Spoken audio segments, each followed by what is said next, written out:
back to Dr. Sucheta's interactive class.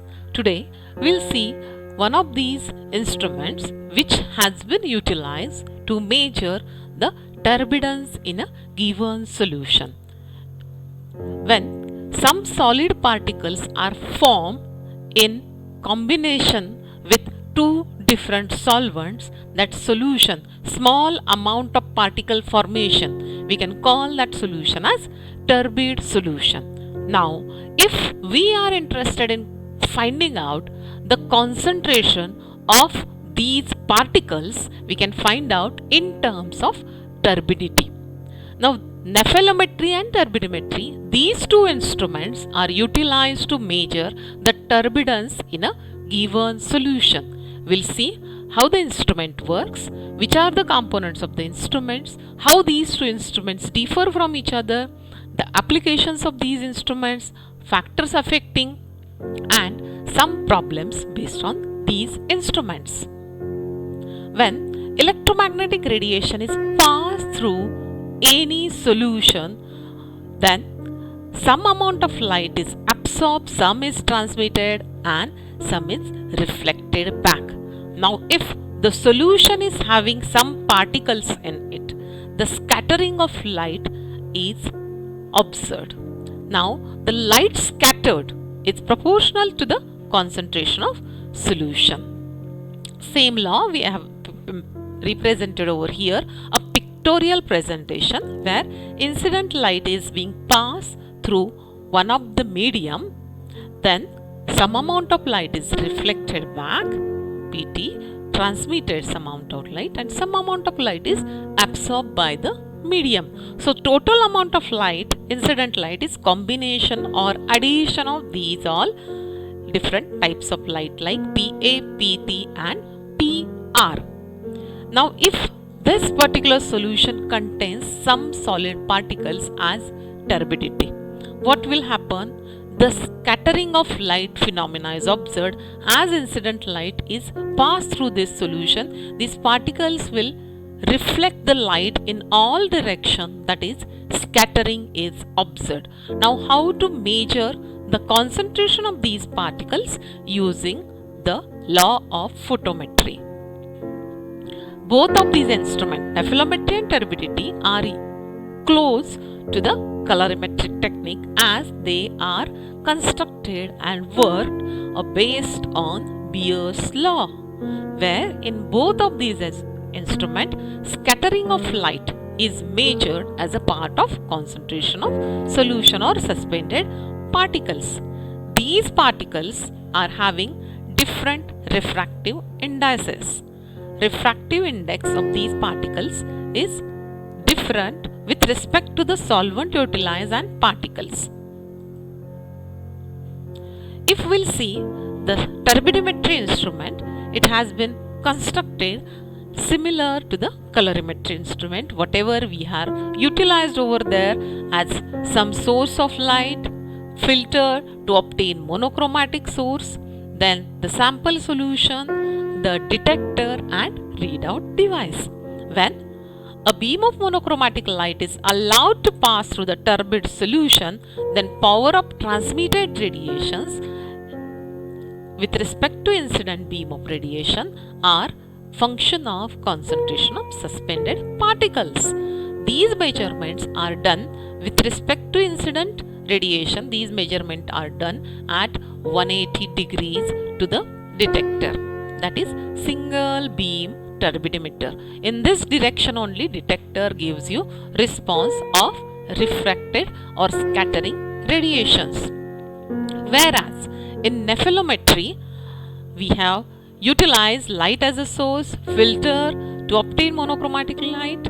Then we are using over here, instead of rectangular cell, we are using semi-octagonal cell over here, and measurement of scattering light is done at different angles like 45 degree, 90 degree and 135 degree with respect to the source of light as a function of concentration of suspended particles.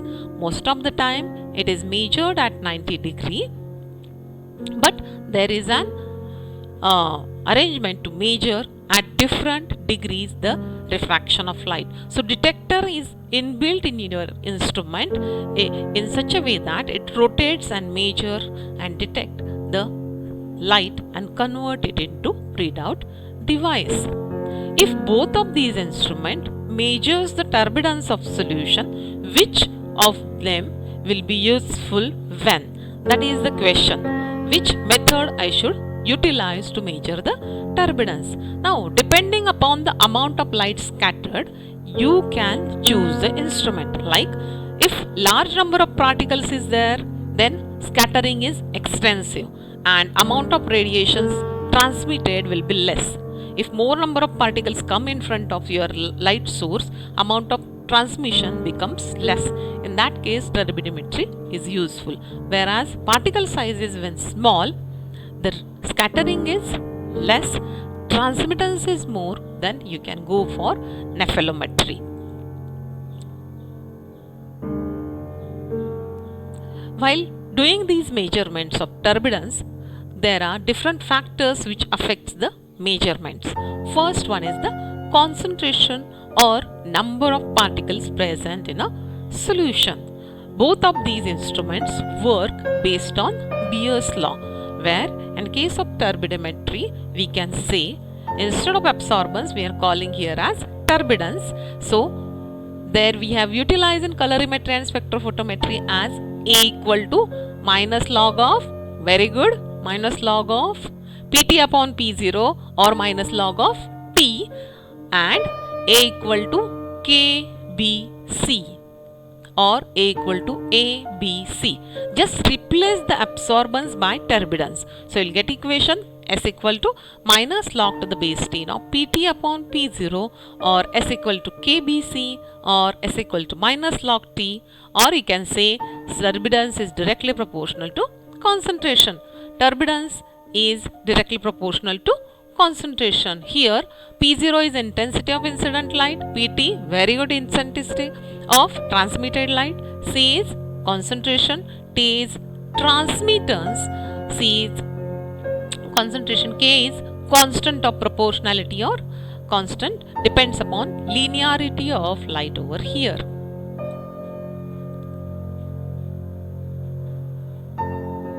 In case of nephelometry, we are utilizing the equation where turbidence is directly proportional to the concentration, where K alpha is constant of proportionality for a particular system. We have wrote down here equation as P alpha, which defines you measurements at different angles. K alpha with respect to measurements at different angle, P0 intensity of incident light, and C is concentration. When we will draw a graph of P alpha upon P0, you'll get which is directly proportional to C for different concentration. So straight line passing through origin. This particular graph as an calibration plot can be utilized to find out turbidence of unknown solution. Particle geometry. Definitely the fraction of light scattered at any angle will depend upon size and shape of particle. The amount of scattering is directly proportional to the radius of the particle. So it is an important task to prepare or control the particle size shape in a sample solution during measurement. So preparing these solution, we have to take care that we are maintaining identical condition to prepare the solution of known concentration during measurement, like concentration of reactant, ratio of concentration of reactant, order of mixing of solutions, temperature, pH, time allowed for particle growth, very important factor, presence of non-reactants, wavelength which is utilized during the measurement. The wavelength of incident light plays very important role in case of nephelometry and turbidimetry, where in case of turbidimetry the radiation or wavelength is selected in such a way that color of the solution matches the color of the filter. Here you don't want to absorb the colored solution, the absorb light. Here you are interested in scattering of light to measure the turbidence. So color of the filter is used for selection of wavelength should be the color of the solution. So again, colored solution containing turbidity you are utilizing for your measurement. Whereas in case of nephelometry, the absorption is much less the problem. So you are utilizing a white light during the measurement as particle size is very small. Refractive index difference is important factor while doing the measurement. Now, if you are carrying out the measurement of turbidence, the results are satisfactorily obtained or correct, you can say, when the refractive index between the solvent and the particles is measurable, achievable, slightly differ from each other. Then you will get very good results during the measurement of turbidence. Now, if you'll broadly see the instrumentation part of nephelometry turbidimetry, which is very similar to colorimetry. Major difference in between these two instruments is the type of cell utilized during the measurement. Here, rectangular cell, like we have utilized in spectrophotometry, where two faces are clear and two faces are opaque. Quartz rectangular cell we have utilized. Similar cell over here we are utilizing, where incident light is passed through the plane faces, flat faces, and transmittance is observed. Whereas in case of nephelometry, semi-octagonal cell, you can see over here, semi-octagonal cell, the shape. At the best, there is some cutting like beaker you have to observe in, where you are having a suspended solution. This is incident light which is passed through the turbid solution, which is measured at 45 degree, 90 degree and 135 degree. So your detector is placed on a circular disc to measure the radiation. Source utilized in this case, in case of nephelometry, it is mercury arc, whereas in turbidimetry, like your colorimeter, it is tungsten lamp. Wavelength utilized in both the cases is by utilizing filter, keeping filter to obtain monochromatic light source. The detector utilized in turbidimetry is photovoltaic cell or phototube, whereas in nephelometry it is photomultiplier tube to convert electrical signal into readout device. Applications: as you are measuring turbidence over here, it is useful where you are getting precipitation in a reaction. So broadly it has been utilized to measure the equivalence point wherever turbidity is observed, like turbidimetric titrations are carried out where insoluble product is formed. In case of you might have done the test with detection of acidic radical during inorganic qualitative analysis, detection of halides. You usually put a drop of silver nitrate to detect the halides like chloride, bromide, fluoride. So there you might have seen the precipitate or particle formation.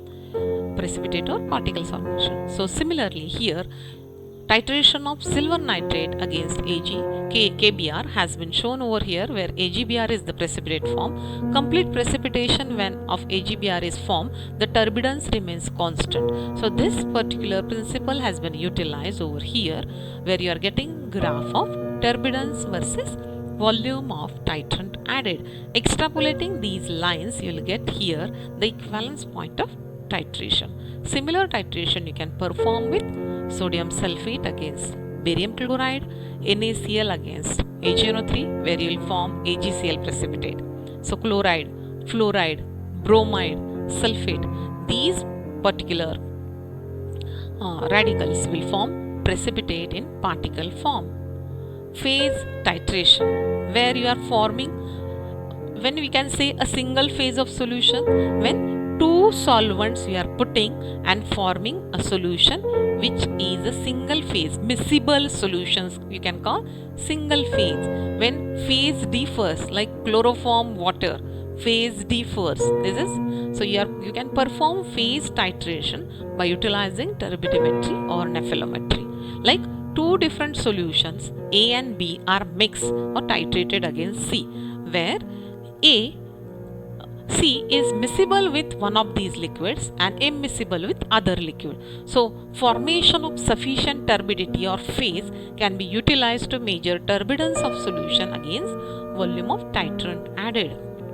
Such case is observed with water and pyridine against chloroform, where chloroform acts as a titrant, and these are the analytes which are causing separation of phase. Determination of molecular weight of high polymer macromolecule, where you need to prepare known concentration of polymeric solution. For that, measure the turbidence, form a graph of HC, where H is constant for a given polymer, C is concentration of solution, and divide by turbidity, that is your observed reading from the instrument. Find out these values of HC upon turbidity versus concentration. You will get a straight line which intersect at y-axis. Intersect of these particular graph at y-axis will give you the value of 1 upon m. Substitute this value in this equation and find out molecular weight of macromolecule. In organic qualitative analysis, there are some precipitates which are formed during the detection. You might have seen during basic radicals, where in third group with the formation of aluminum, when you have formed aluminum hydroxide, you might have seen that precipitate is gelatinous. It is impossible or bit difficult to filter such precipitates, gelatinous precipitate, or sometimes the particle size is very small, it takes time and you can't get that precipitate exactly during the filtration. So such types of particular analysis are difficult to carry out gravimetrically. You can perform that by volumetrically, where known concentration of solutions are utilized to find out turbidence to form a calibration curve, and then for your unknown solution you can find out the concentration, where concentration of metal you can find out easily by plotting a calibration graph. This particular process you can apply in case of calcium, determination of calcium concentration as calcium oxalate using oxalate as a titrant, sulfur as barium sulfate using barium chloride as a titrant, carbonate as barium carbonate using barium chloride again as a titrant, halides we have seen as a first example, fluorides as a calcium fluoride using calcium chloride as a titrant. So this is one of the very good applications where you are having difficulty in detection of amount of the precipitate over there, you can carry out over here. It is broadly useful in wherever you are giving water treatments to control the purity of the water or the pollution in the water by measuring the turbidence of given water sample in case of water treatment plants, sewage works, power engines, steam generation engines, by determining simply the turbidity of a solution. Air pollution you can control by measuring the turbidity in air with respect to formation of dust and smoke. Analysis of organic compound. So here, in case of food industry, you can measure the clarity of the juice form, sugary product, determination of benzene in alcohol as it forms turbidity with water. So if benzene is adulterated with alcohol, you can find out that adulteration by measuring the turbidence. In case of biochemical analysis, where growth of bacteria, you can find out in terms of turbidity by measuring the turbidence in a nutrient broth medium. To determine the amino acid concentration, vitamins, antibiotics, protein, yeast, glycogen, beta, alpha, beta, gamma, globulin in blood, serum and plasma. So these are broad application with respect to turbidimetry and nephelometry. We'll see some basic problems which are being asked to you based on the law of turbidence or Beer's law. So you need to remember these equations while solving theoretical problems based on turbidimetry or nephelometry, where you can memorize S equal to KBC, S equal to minus log to the base 10 of Pt upon P0 or minus log T. So this simple equation you just memorize and solve the problems based on measurement of turbidity. So we'll see the first problem. Calculate turbidity coefficient of chlorine ion at 415 nanometer if solution is having concentration 5 into 10 to the power minus 5 moles per liter when it is placed in a cell of 1 centimeter and turbidence 0.4215. So we have read this problem. What are the given things in the problem? They have given you concentration of solution, the value of C is known to you. If I apply this equation, value of C is known. Cell placed 1 centimeter, so value of B is known to me. So what they have given? Turbidence they have given. So what they have asked you?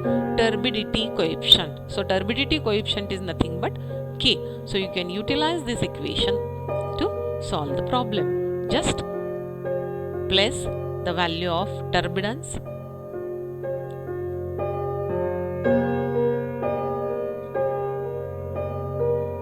so S equal to minus log T minus log of 0.4215 equal to 0.375. Then turbidity coefficient you can find out by putting placing the value of transmittance, turbidence obtained by knowing the transmittance. Here it should be transmittance. So place the value of turbidence and you will get the turbidity coefficient. In second problem, you need to find out turbidence when transmittance is given to you. So just need to place the value of T and you will get the value of turbidence. So here also it is transmittance to obtain the turbidence and then followed by turbidity coefficient. Hope you have enjoyed this particular video based on nephelometry and turbidimetry to understand its use, basic principle, instrumentation, applications and some solved sums. These are few references I have quoted over here to go. You just go through it to acquire more knowledge based on turbidimetry and nephelometry. Hope you have liked this video. Please share and subscribe. Thank you.